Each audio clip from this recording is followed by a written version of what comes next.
Join us in Omaha, Nebraska on Saturday, October 5th, 2024, as I'm proud to present the most unique and fun paranormal event in the United States this year. Historic Haunted Heartland, Part 3, Reconsider Everything. Presented live on stage at the beautiful Benson Theater in the heart of Omaha. The fun starts with the pride of Alabama, the paranormal researcher and investigator that has the paranormal community all abuzz, Joshua Darren. Next, veteran paranormal researcher, lecturer, and motivational speaker Dustin Perry from Ghost Hunters will captivate the audience. And finally, back by popular demand, Omaha welcomes to the stage paranormal and occult expert John E. L. Tenney. He's going to leave you absolutely spellbound as he delivers one of his signature weird lectures. Tickets are available this summer, and I invite you to visit necronomicast.com. Follow the show on Facebook for more information. Historic Haunted Heartland 3, Reconsider Everything. Brought to you by Necronomicast, Saturday, October 5th, 2024, a night that can change your life or your afterlife.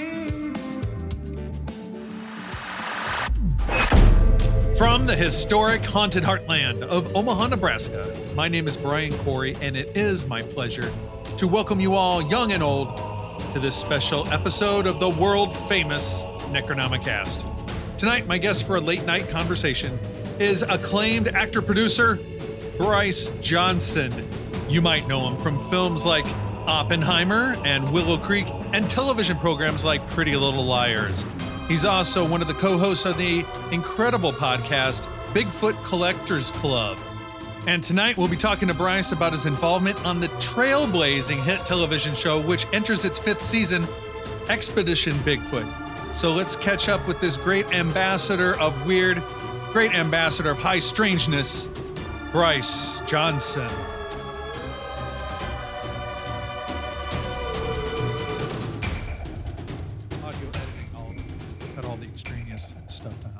But anyway. Oh, good. Well, because I looked you up and I was like, let me check out this podcast, and I saw Chad Sexton on there, and I was like, I don't know if you know, but I'm a big 311 fan. All right, let's start there. Let's include all this because this is great. Yeah. Okay, great. Yeah, and so I listened and I was like, hey, buy me a coffee. Well, I'm an independent artist too, so right. I love supporting artists and so I thought I'd buy you a coffee. Chad Sexton from 311 or all of 311 and Steve Berg as well from Omaha. So shout out to Omaha. Shout out to you, man. Thank you so much for having me on. Oh, fantastic. Yeah. Like having you on, what a treat, man, because it's funny. Like it's fun. It's cool how people come and go like in your consciousness, like I saw Willow Creek a million years ago, it seems like. I mean, it was like 10 years ago. And I'm like, whoa, that's a cool film, and I love Bobcat Goldthwait. And then like Pretty Little Liars, my daughter and my wife love that show. And so nice. Yeah. And then I'm watching, Expedition Bigfoot. That's probably my favorite paranormal show. Nice. So even better. And so people are all over the place. I know, and it's great. And then I saw like Steve Berg's my friend here in Omaha, and you're on his show, and then you guys are talking, and I'm like, God, it's like all this it's meant to be. Yeah, it's a synchronicitous time. So I know it's so I guess synchronicitous, but I really have a lot of roots in the area where you're from. My family's back in Sioux City right now. Even though I was born in Reno, grew up mostly in Denver. Both of my parents were born in a little town called Smithland, Iowa. Right near Sioux City, which is the closest to Omaha, one of the big cities in Iowa. So, we would have to fly into Omaha to get there. But so anyway, just shouting out a lot of love to that whole area. All right, let's talk about the 311 connection. You said you were a big 311 fan. So you're obviously out there in California right now as we talk. Yeah. And all the boys from 311 have relocated out there over the past 30 years. But I'm kind of curious, like, the 311 connection. You like them? Did you find? I love them. Did you develop a love from out there, or were you cognizant of their Nebraska roots? No, when I left Denver after high school to move to help my mother and younger brother move back to Sioux City, it was my great friends, the Oyens. Shout out Chris and Ben Oyen, who were like, dude, you got to listen to this band. This is some great ska. They're from right around this area. And oh man, I just fell in love right away. And funny enough, here's another synchronicity. My wife, Dawn, is in the makeup industry, and she does television shows and film, and she even did the occasional music video too. And actually, she did Amber is wait no she did yes she did the Cure remake. What was the song they did of the Cure? Love Song. Yes, Love Song. Yeah. Either that or it was Amber. Anyway, she worked on one of their videos. Oh, wow. And she was doing their makeup, and she got to say, yeah, and she's pretty shy, but she was like, my husband's a big fan. And Chad was like, really? Like a big fan? And she's like, yeah, pretty big. But she was like, well, then we got to sign him some drumsticks. And he got together all of the bandmates to sign these drumsticks that I still have. Thank you, Chad. Amazing. Yeah. Like listeners of the program know that I went to high school, the same high school that three of the guys in 311 were that's wild. Westside High School. And Nick, the lead singer, his brother and I, hello, Zach out there, Zach Hexum, buddy of mine. Him and I were in a ska band called Jimmy Scaffa. I'll play on Jimmy. Oh, that's good. That's a good name. That's good. I love a good band name and a good band song. It's something we do on my podcast, Bigfoot Collectors Club, where whenever we hear like a good, like just title track, I got to jot it down. We've got like 5 albums, just fictitious albums. Right. But, each one of them has like 10 to 12 tracks on them. It's just so funny. So it was so fun. Like, like when I was like in 8th grade, we would go up to the high school to hear like the big high school jazz band played. And the high school jazz band was Chad Sexton on drums, Nick Hexum on guitar. You know what I mean? So it was like, that's kind of silly. Yeah, for real. And like in our high school band director, he was in a band like through college. And when that band broke up, they formed 38 Special. So like, so Mr. Groth like totally treated like band like a rock band. Like he taught us things. That's like great. He learned on the road, not only music but also like with gear, how to protect gear. I mean, it's like such a cool like boot camp for young musicians. And so I love it. Yeah. Kids need that stuff, especially boys, girls too. They just need to like get that energy out, and music is such a great way to channel it. Yeah, for sure. So, yeah, I mean, like playing in a ska band with Zach, I mean, we channeled our energy in a lot of ways. Some destructive, some constructive. So yeah, that's good. Good. Hey, you gotta do a little bit of both, man. Honor the shadow. Right on. Bryce, so like I just said a second ago, like you're on Expedition Bigfoot, and past listeners of my show have heard me talk to the great Dr. Maria Mayer, who we had an Omaha connection. She studied for her PhD and did some work here at the Henry Dorley Zoo studying the primates. And incredible. I had Russell Acord on the show too, and we talked. Oh my God! So I'm the last to hit up here. Here we go. Let's do this. Well, right. And Ronnie was supposed to be on with Russell, and he was like he was MIA that day. Like okay, we can't get a hold of him. So well, I'm super happy to be here. Yeah. So yeah, like I have to say, it's like it might be. I'm a ghost guy. Like all my life, I was like super into ghosts and Bigfoot too. Yeah, well, Bigfoot could be a ghost, Bigfoot could very well be a forest ghost. I mean, when we often think of poltergeist, which literally translates into noisy ghost, we think of it indoors and cupboards swinging and salt and pepper shakers flying through. But why can't that stuff happen out in the woods? Bigfoot, we hear knocks and then there's footprints that end in nowhere. And so there's commonalities shared with, ghosts and Bigfoot included. I know we were going to have a great conversation when I started talking to you. Like, I knew this was going to flow because I had a Timothy Renner. He was on the program. Yes, and Strange Familiars. Yeah. And he wrote a great book. And like that really opened my eyes to like this concept of Bigfoot maybe being a ghost or like forest ghost. He had Wildengeist. I'm like, oh my God. Wildengeist. Yeah, you're talking about Where the Footprint Ends with co-writer Joshua Cutchin, who actually, it's funny, here's another synchronicity. I'm just reading Joshua's new work, Ecology of the Soul. Ecology of Souls. It's a 2-part volume, but those guys are great thinkers in the paranormal. And what I love about the paranormal and sort of what's happening to it is really it's just sort of blowing up and expanding. So, I think people are open to new ideas and new concepts as we're moving through this strange timeline in the universe. People are kind of like, okay, I'm into this flesh and blood theory of Bigfoot, but I'm also interested in these other stranger aspects of Bigfootery. And, and we don't leave that stuff off of the table. So I think people are interested in, what guys like Joshua and Timothy have to say, especially when they so exhaustingly cite precedents in other works and other experiences of the same phenomena. So, I think people are vastly underestimate just how much is going on in the world of the paranormal at all times, everywhere. I think it's great that people are starting to also blur the lines between all these paranormal phenomena too, like ghosts, UFOs, Bigfoot. Yeah, they're cool to separate and learn about each one and learn about important researchers in the field that have kind of tackled these topics. But like how the lines are blurring a lot, and how we're starting to notice things that are common, all these commonalities between different phenomena. It's super exciting time, especially, now you still have a great network show, and I'm super excited. I want to talk about season 5 of Expedition Bigfoot, but we have this proliferation of with YouTube and everything else, all these streaming markets and everything, to get all this other information out and open up the floodgates to the weird. It's a great time, especially growing up. I had In Search Of, Art Bell, the Public Library, and some UFO lectures, things like that. But now there's just such a wealth of creative and talented people that are creating all this great content.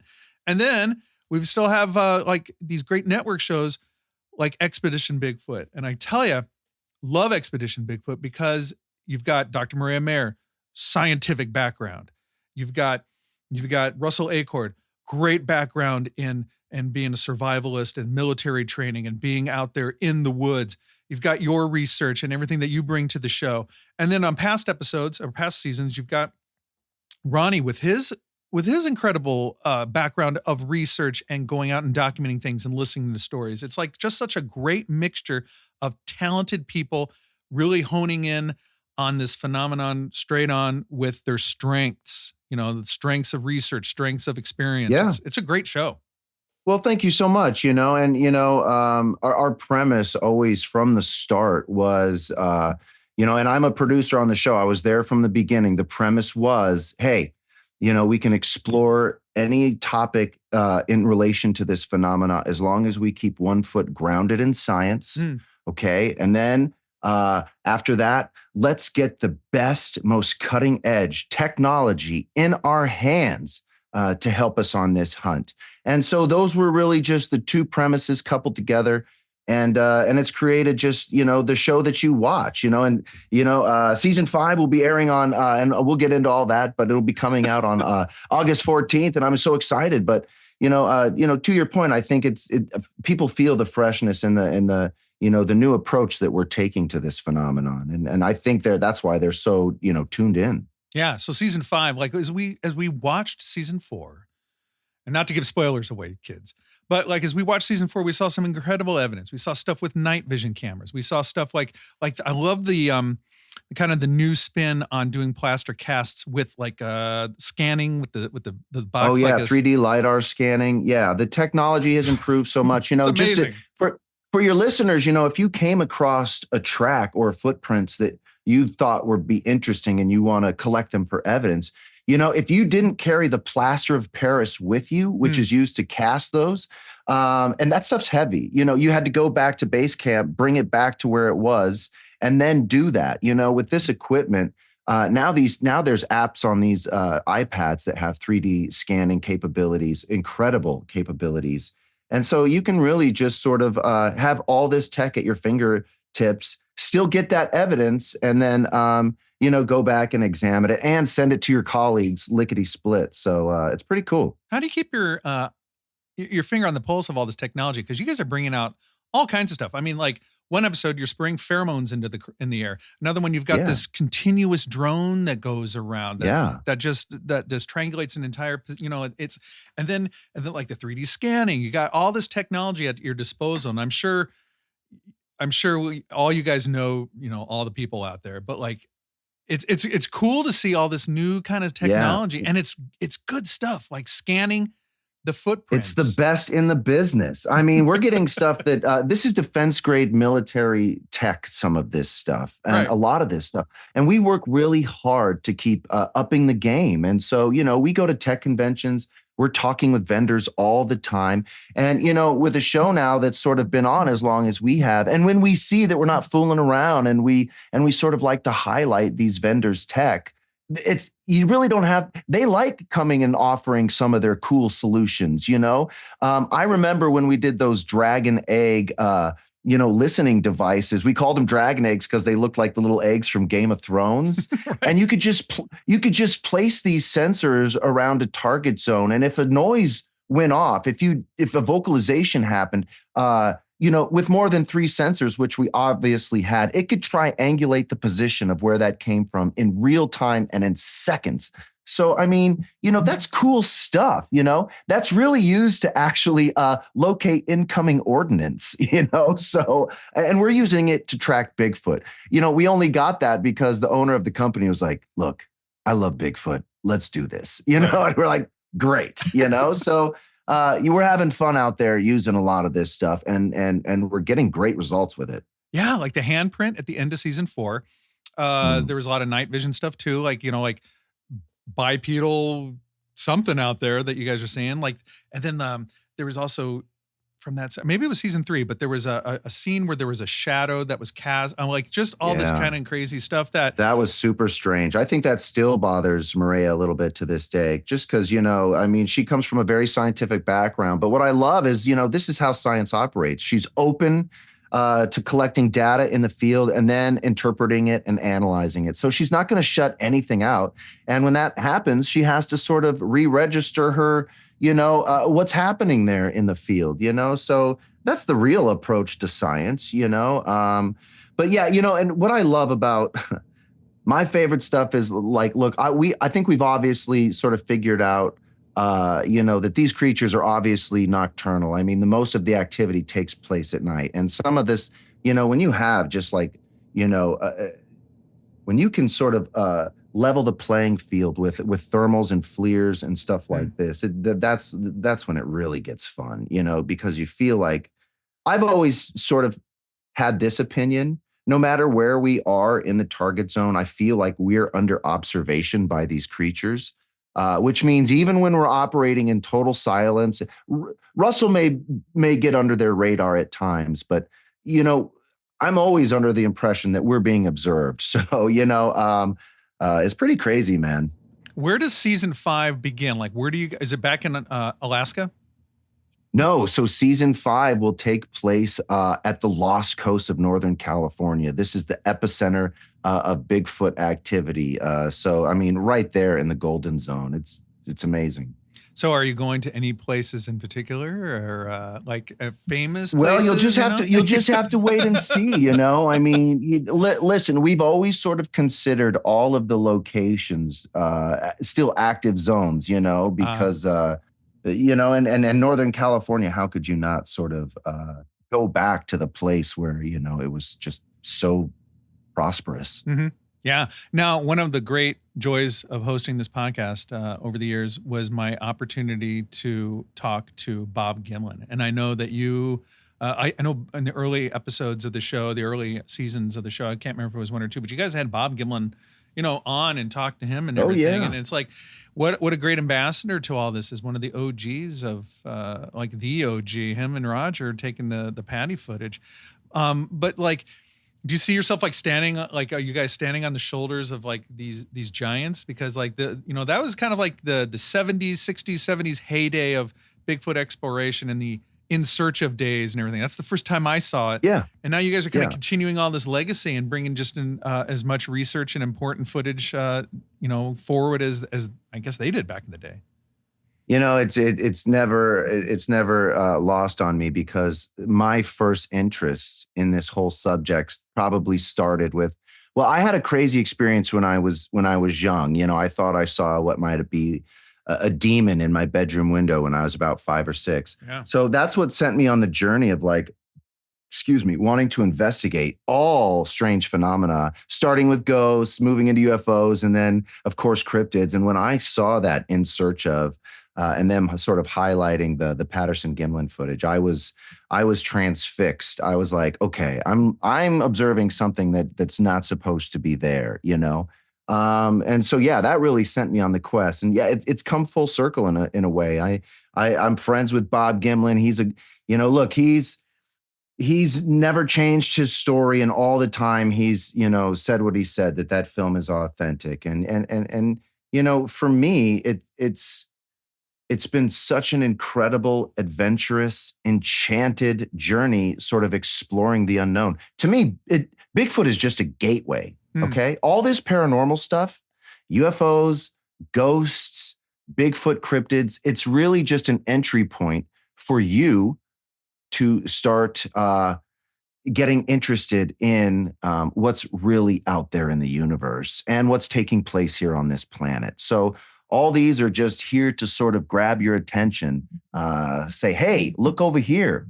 What's going on here? Aren't you interested in me? Yeah, put the phone down for a second and look over here at this strange creature that's right, stalking you in the woods or watching you from the corner of a bedroom or whatever. Yeah, it's like this. A lot of people will say like, well, this stuff's creepy or this is weird and whatnot, but it's like, it's just such a neat way of a gateway to talk about the mysteries of the universe, mysteries of life, and things like to connect us to centuries of stories. Now, like all this, we talk about evidence on the Bigfoot shows and in the ghost shows and everything. Evidence is cool and all, but what I really like, and you guys do this on your podcast too, Bigfoot Collectors Club, and other podcasts do this too, but I love when people are able to share their stories, when they're able to talk about their eyewitness accounts. Like, yeah, not everybody's going to have a camera on them to take a picture of the thing, or they're not going to be able to do this or have a sound recorder.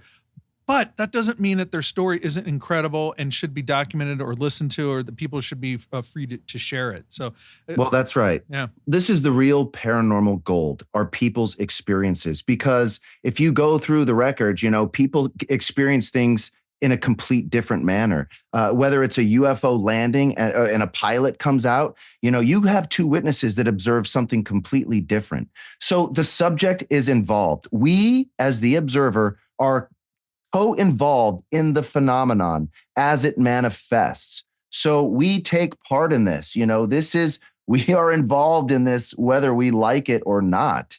This is a dance with us in the paranormal. And I forget what I was going to say, but it doesn't matter, because this stuff is so cool. Yeah, we were talking about the eyewitnesses and their stories. Oh, I know what I was going to say. Yes, how this is the real gold, and because I'll tell you why. I believe the universe is malleable. I you know what I mean, and we're starting to sort of figure that out. That look, if you just sort of look at science and you start to just grasp the concept that like everything around us is vibrating and not really there. You could reach through the molecules that make up the structure. It's weird, So people's personal paranormal experiences are what matter.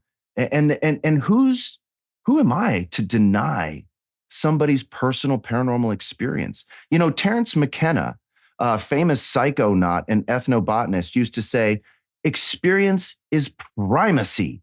It's more important than anything. It's more important than our books. It's more important than what you taught, what you learned, experience. And that's experience within liminal spaces and paranormal, accounts are really happening to you, and they're real. And nobody else can tell you different. That's why you hear people so often say, I know what I saw. That means I don't care what you saw. I know what I saw. I know what I saw, and I know what I experienced. Like That's right. I had this really cool experience this summer of speaking at some of the different public libraries here in Omaha. And this one this one girl who was working part-time, she's going to college, and she wanted to, afterwards I was done, she's like, can I tell you something that's super weird that happened to me? And I'm like, yeah, for sure. So she told me the story. Long story short, she's walking across campus on her grandmother's birthday, who had died like 4 or 5 years before. And she was thinking about her grandma, and she was walking by this bell tower at the University of Nebraska, Omaha.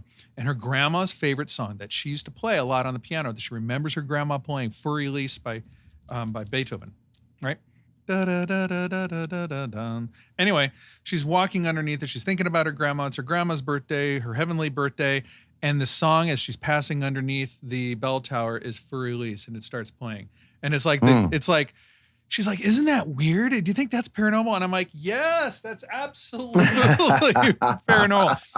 No, I don't mean it in the sense that your grandma's ghost was haunting the mechanisms of the bell tower, but it's one of those things where the universe kind of pokes you a little bit and says, "Are you awake? Are you paying attention? Hey, here's something for you.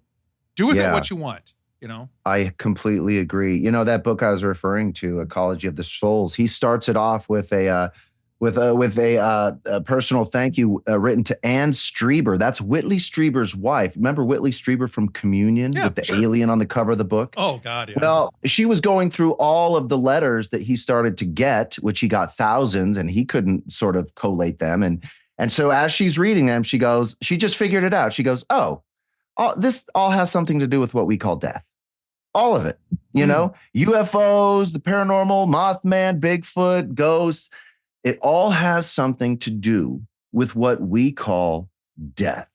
And think about that. That's so profound, right? Like we all think of this death as like the closing of a loop, not sort of the beginning of a new journey, but it's really just passing through another medium, you know? And I think so many cultures have tried to like sort of forewarn us and tell us that, hey, you know, don't waste your life. There's stuff to do on the other side, you know, prepare yourself, whatever that means for you, you know, but death isn't the end.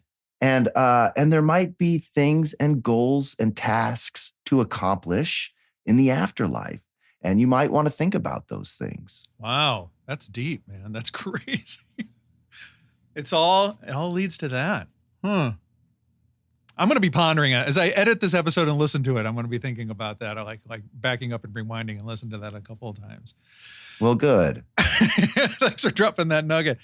Okay, so we're on a podcast. You're on my podcast, but I have to talk about your podcast. I love Bigfoot Collectors Club. Thank you. It's full of such great researched information, and it's presented in such a way that I can only hope to make as entertaining as yours. You know what I mean? Like, it's so entertaining. Like you and your co-hosts, Riley and Michael, you guys have a really great sense of taking all this and presenting it in a hugely informative way, but also, man, it's entertaining as hell. I just love listening to your podcast.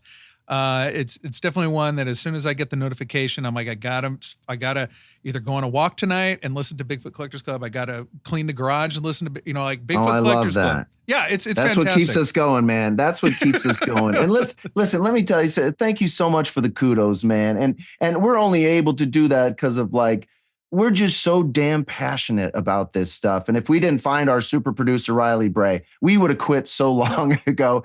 I think it was like our 4th episode. He's like, hey, I kind of want to, instead of you guys paying me to use my studio, why don't I just join this little venture? I'm into this stuff. And we're like, oh, thank God. We were going to go broke paying you for studio time. But, you know, we started in 2017 in October. And then 2 months after, the New York Times article broke about the black budgets looking for UFO, black budgets and UFO programs in the Pentagon. So we were off and running, you know, and we're, you know, and here's the thing, we're all experiencers, you know, we all experience. Michael, our co-host, he's had some crazy experiences. I'm an experiencer of the phenomenon in various ways. Even Riley, we suspect, was probably taken at some point. When you hear his story about strange lights coming into his room, you're like, okay, stop. You've obviously been aboard a spacecraft, dude. You need to get regressed. Right. Hilarious. Well, and okay, so technical question. So like Riley is the producer, he's the mixer, he's the guy that puts the technology together. And he's a musician. So our show concept is we speak with amazing guests and then to ask them about their personal paranormal history. Mm-hmm. And then we share a story of high strangeness. And then Riley will compose that, or you score it with an original, you know, instrument or something. And what we like to do, what I've always liked to do with these stories of high strangeness is because I don't just want to like rehash old information, because that seems to happen a lot in these communities. I really want to look for that detail that people have left out that I think might be important Yeah. Just to give you an example of exactly what I'm talking about, the Socorro saucer incident. Lonnie Zamora saw this Socorro, caught out of his squad. He was a sheriff. This took place in New Mexico in the 50s, I think. Saw this craft land go. He went out and investigated. This thing lifts off. And then, it's one of the most well-documented cases. Now, here's the strange thing, right? A year later, a photographer goes back on the same date and he takes a picture just because he was wondering if this was headed towards the dynamite, because I think there was a TNT, strangely enough, storage house not too far. So as the photographer takes this picture, guess what he sees in his picture a year later? The same type of craft, Nobody's talking about that, right? And it's like, hey, that's important information. This isn't just a one-off. This isn't, this is like, maybe it's a time loop thing. Anyway, to me, I just thought that was like, how are we missing that, And with the Bigfoot thing, here's a great example, like the Bigfoot Field Research Organization. I love them. I love the guys in there, but they will not report testimony that includes anything with orbs of light, strange lights in the sky, disappearing Bigfoot, dematerializing, anything strange, which I call the stranger aspects of Bigfootery, and there's a lot of them. They don't include those in the reports. So imagine all the stuff they're missing. That's the good stuff. I want the weird stuff, dude. I want the aliens that come down land and ask and make you a pancake and ask for some fucking water. You know what I mean? Like, what? You're okay. That really happened. That's called the Joe Simonton pancake case, For sure. They talked to him telepathically and they needed some water. And so. Yeah, he said they look like little Italians in spacesuits, or whatever that means, So this phenomenon is weird and it sometimes doesn't know how to present itself. And that's why you get so many like weird, strange things, is because it's pulling from our collective database, right? So it's trying to like, it's trying to, grow and adapt with us. That's why the phenomenon is in constant evolution. We don't see classic flying saucers anymore. We see light ships that look like little Tic Tacs, Yeah. So the phenomenon is evolving, and we have to ask ourselves why. What's evolving with us? What's changing in our popular culture? Because this is just a reflection of us.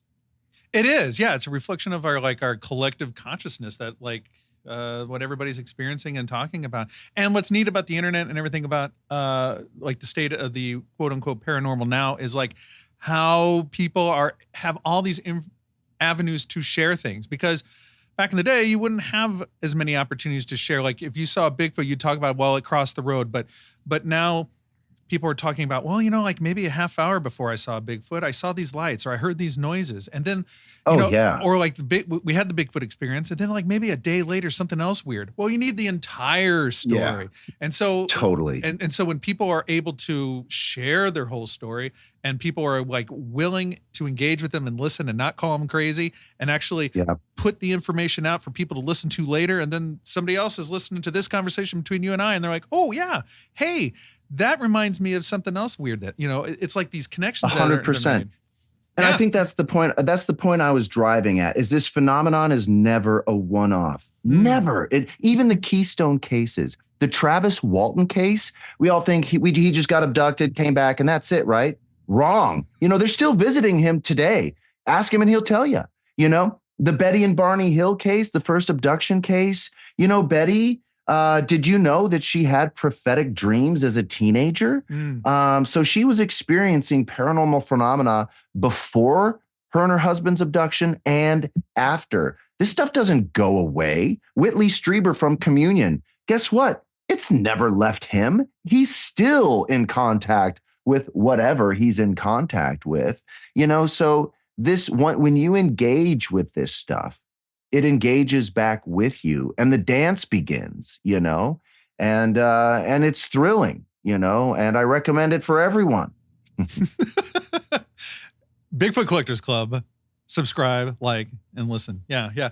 Like 344 episodes of your show. And there's always something new. Like you guys, like this doesn't peter out. Like you guys obviously have great talent and and enthusiasm when putting together this show, and you guys are actively looking for these things.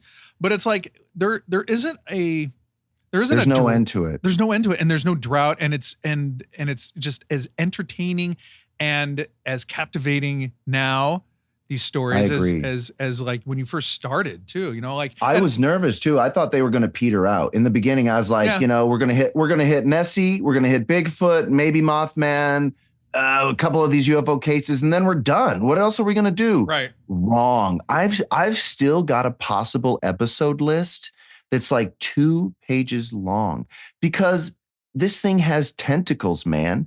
I mean, it reaches into the occult. It reaches into esoterics. It reaches into lost civilizations, ancient civilizations. It reaches into the futurists. It touches every aspect of our life here on this planet, and I think that's why everybody is interested in it because they know it affects them too. Well, it affects them. And then also you get like, with these interview kind of shows, and when you guys bring on guests that are super entertaining and super interesting, and get their interpretation of it too, because it's one thing to sit around and just listen to Brian talk for a while about like, well, what I think about the paranormal. But would you have somebody on to have like a conversation? Like I listened to you and Steve Berg has a great show, High Strangeness. Yes, shout out High Strangeness. Shout out Steve. Shout out Steve, my taco buddy. Just like it opens up these doors to the sharing of ideas, but the building of ideas too. Like I remember the first time I started listening to, I discovered John Tenney when he was on Ghost Stalkers, and I was kind of watching all these ghost shows. And then I listened to some online lectures or things during COVID time, and like, man, when he started talking about some of these things, I know he's been a guest on your show a bunch of times. Yeah. Him and people like him that are able to deconstruct what we've been thinking and reconsider them and reassemble them in different configurations. It's like, oh my God. He's probably just obsessed like we are. He just can't stop thinking about it. It's like, listen, weirdos unite. Let's do this, Yeah. And here's what else I think I kind of learned doing the podcast going on 7 years now is like, this thing is like cancer, right? If you don't have it, somebody who does. In other words, if you don't have a personal paranormal story, like a ghost story or something, I damn well guarantee you know somebody who does. So this thing is everywhere. And what's funny is like, we're not addressing it like we should be at our dinner table, right? This is the steak and potatoes of what we should be talking about, right? Like none of all this other stuff is fluff, religion, politics, fluff, it's like, let's get to the deep mysteries of life because you know what? We have a task, I think, as a society, as a human society. And if you ask me what that task is, I think that task is for us to, transform our consciousness so that we can move off planet and leave our bodies behind or come back to them if we want. You know what I mean? We need to cross this threshold of material and spiritual. And there seems to be a place where things are already doing it. It's just up to us now to learn and figure out how. That's cool, man. I love that sentiment. It's like, these podcasts, yes, they're steeped in technology and we're able to, to reach people in ways that we've never been able to before, and television shows and the technology and everything. But what's great is like when we're starting to share these stories and talk about history and all these experiences of the human condition, what we're kind of getting back to is our heritage of like all these things being like oral stories and tradition and sharing around the campfire, all these legends and folklore, which were probably steeped in truth. Like these high strangeness stories began as real life experiences for people. And then they get filtered down through centuries. Well, we're being pushed by the phenomenon. We're being pushed and prodded to transform our consciousness. You know what I mean?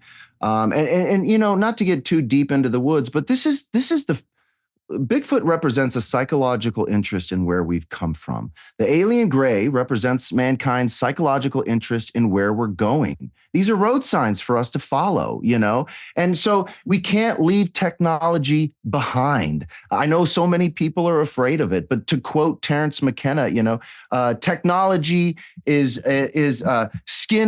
technology is the skin of our species. In other words, it's just an extension of ourselves. Even at its most technological. And that means AI singularity, or whatever we want to call it, or what we're so worried about. Hey, guess what? That's us. That's just us.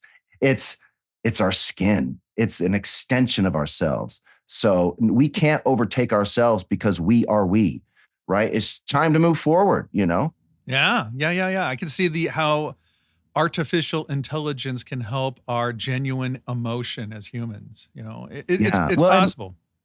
yeah, absolutely. Because I think this is what the alien gray represents, right? Look, they're able to traverse the universe in these light ships that can materialize here on Earth and then dematerialize and zoom off into space, right? They can come through our bedroom walls. That's sort of like a little ghosty, right? It's like they can move between worlds, right? This is what they're showing us. What does Bigfoot do? Moves between worlds. I've talked to witnesses who've seen this thing go through portals, dematerialize right in front of their face, tracks that lead to absolutely nowhere. Then they just stop, you know? So something's happening, Don't be afraid to grapple with it, I mean, it's fun. It's, it's like, that's what the phenomenon wants you to do is to transform. This phenomenon is about personal transformation, plain and simple. I love it. And I can't wait to watch season 5 as it comes out. Now, as we record this, it's coming out next week. And so, we've established it's happening in California. I'm not going to ask you for any spoilers or anything like that. We'll just have to watch the show and everything. But I'm super excited to see what you guys do uncover, because it's also like the pursuit. I like seeing like, oh, they captured something. Oh, there's some evidence, or this and that. But I also like your conversations, like what you guys are doing. And I like seeing like Dr. Maria talking to Russell about like, here's what we're going to do. We're going to set up a plan. We're going to go and do this. We're going to attack the perimeter. We're going to do. And then I love seeing like Bryce go to the, you get like some cool assignments. Like you get to go talk to all these people that have experienced things and get their stories, and go to the bar and grill and hang out there and get everybody's, Yeah, totally. Do some gumshoe work. Absolutely, man. Put some leather on those shoes. And one thing that we try to do that I think has maybe been missed a little in the past too is we're really trying to include the indigenous and native voice of this Bigfoot phenomenon, because let me tell you something. They had it before we did. So this is a phenomenon that it encapsulates their mythology as well. So when they have something to say about Bigfoot and the phenomenon, you're damn well my ears perk up, because what they say is primacy. It's experience, right? What they're telling me, they're sharing with me happened. Who am I to interpret it as, no, that probably didn't happen the way you say? Wrong. You know what I mean? So we want to honor a lot of those voices as well. And I think we do that nicely. Boy, you absolutely do. And I have the privilege of being like the onstage MC of the Nebraska Bigfoot Conference. And so when people come up and share stories and things about the Native American tradition are brought up and shared, I'm really encouraged that a lot of people sit up and take notice, and they pay proper respect to listening to the stories, and also thinking that there's something there, because like you said, they were here before us. They had these things centuries before us. This isn't just new in 1958 or 1967 or with the Albert Ostman story. Like this has been happening for centuries. So I'm glad, like from what I can see in the middle of America, for a middle of America Bigfoot conference, that people really are doing a better job of paying attention to these stories and giving them the respect that they deserve, for sure. Nice. Agreed. Have you been to next time? Have you been to the Crossroads of America, Nebraska Bigfoot Museum? No, I don't think so. Crossroads of America. Where is that? That is in beautiful Hastings, Nebraska. And it's set up by this wonderful lady. She'll kill me if I say this, but she's in her 80s. Harriet McFeely is her name. Oh, and hey, Harriet, what's up? Yes, she started this wonderful museum. Like all her life, she's been in like just obsessed with like history, natural history. She's always wanted to work in a museum. And, I love that. When she was younger, women back then weren't necessarily encouraged to do that, to be museum curators or start their own museum. So so like 80, she's got her own museum, and it's a Bigfoot museum, and she started the Nebraska Bigfoot Conference. She's done all this, but her museum, next time you fly into Sioux City, You, me, and Steve are having lunch, and we're gonna go to that museum for sure. She will sit yes, you down, done. and she will explain the entire history of You Bigfoot know, in Nebraska to you. to your point, man, like you're so right. Like this, I think there has been a lot of gatekeeping in the sciences, especially in field work, and we talked a little bit about one of our team members, Dr. Maria Mayer, who's an anthropologist, PhD. She's a primatologist. She co-discovered the world's smallest primate, the mouse lemur in Madagascar, with her mentor. And and so now, you're right. What I love watching Maria work is because like she is the toughest, the strongest. She gets to it so faster than any, like she doesn't take shit from anybody. And I love that. Like her having to navigate her way to where she's come. I just have so much respect for her. And yeah, so it's a dream come true. And I hope we able to, get to bookend her career with the discovery of the smallest and the discovery of the largest. Unfortunately, I don't think this thing will get on a lab table for us. But to Maria's great point is you don't need to do that anymore.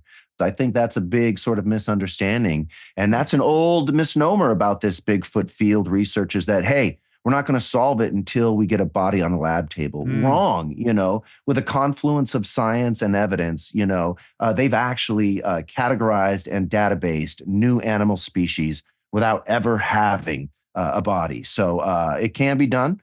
And now if this thing is flesh and blood, we'll get there. We're finding hairs and stuff. It's weird, But man, this thing seems to just elude us at every turn. It's wild. I love it. And I love following the adventure with you guys, the pursuit of the high strangeness, these high strangeness expeditions with Expedition Bigfoot and the Bigfoot Collectors Club and everything else that you've brought to the public.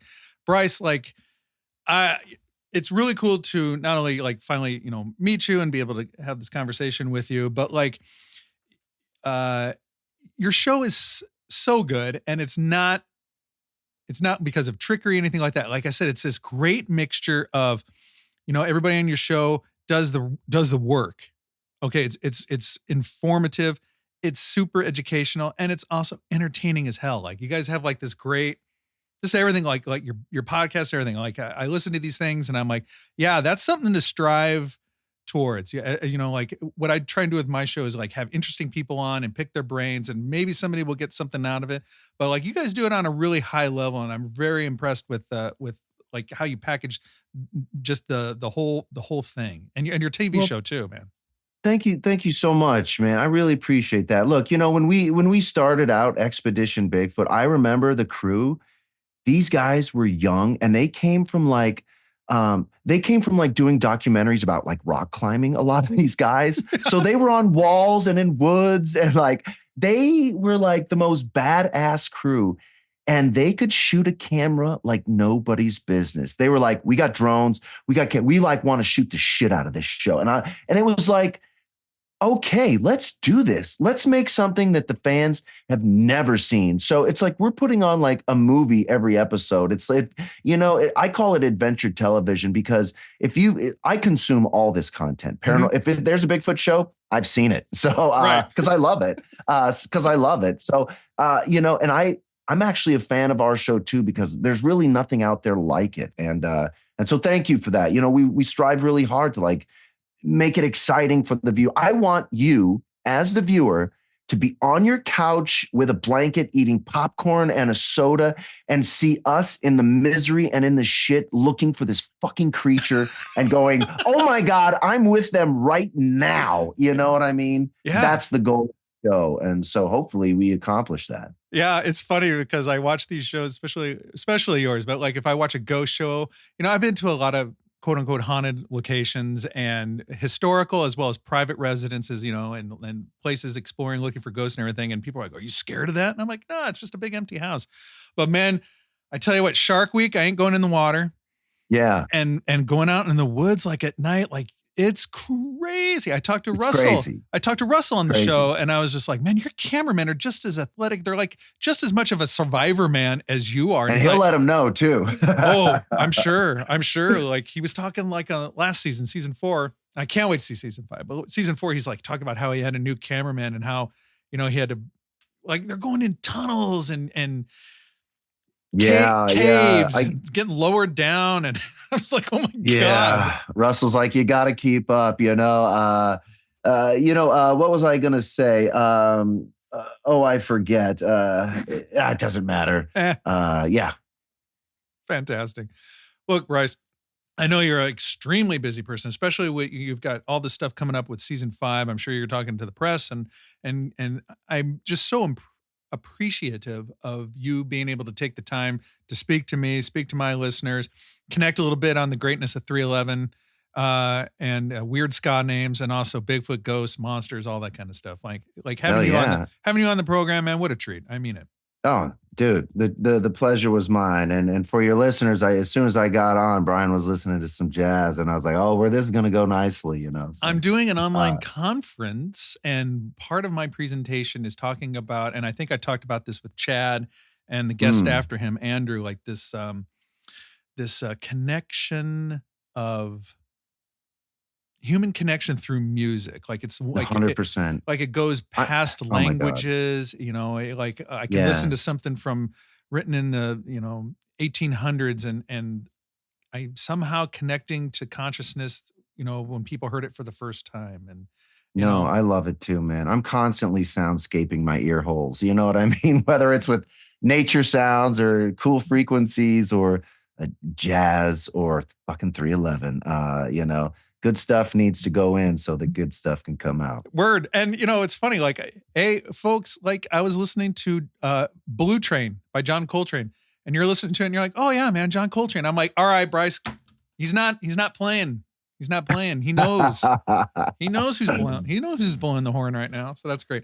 Bryce, thank you so much for everything. Thank you for being a part of the program. And I look forward to season 5, 6, 7, 8, 9, 10, and the hundreds of episodes of Bigfoot Collectors Club in the future, my man. Cool, man. Well, thank you so much. Let's come back on and discuss when season 5's done. Let's do. Fantastic. Thanks a lot. Hey-oh, there we go, everybody. Episode 279, Expedition Bigfoot Star, Bryce Johnson, on your Necronomicast. Great to talk to Bryce. He's very smart, very well versed in all this. A charming fellow. Very proud to have him featured on this episode. Next episode. Hold on to your hats, kids. Episode 280 features musician, monster hunter, monster talent, Lyle Blackburn. We're going to be talking about his book, The Legend of Boggy Creek, and all the other projects that Lyle's been involved with over the years. Tickets are on sale, friends. Come to Omaha, I'm telling you. Show of the year, Joshua Darren, Dustin Perry, John E. L. Tenney at the Benson Theater. With yours truly, celebrating Historic Haunted Heartland 3. Reconsider everything. Go to bensontheater.org and look for tickets for Historic Haunted Heartland 3. Thank you, Bryce. Thank you, dear listeners. Have a good night, a good life. Now go get some sleep.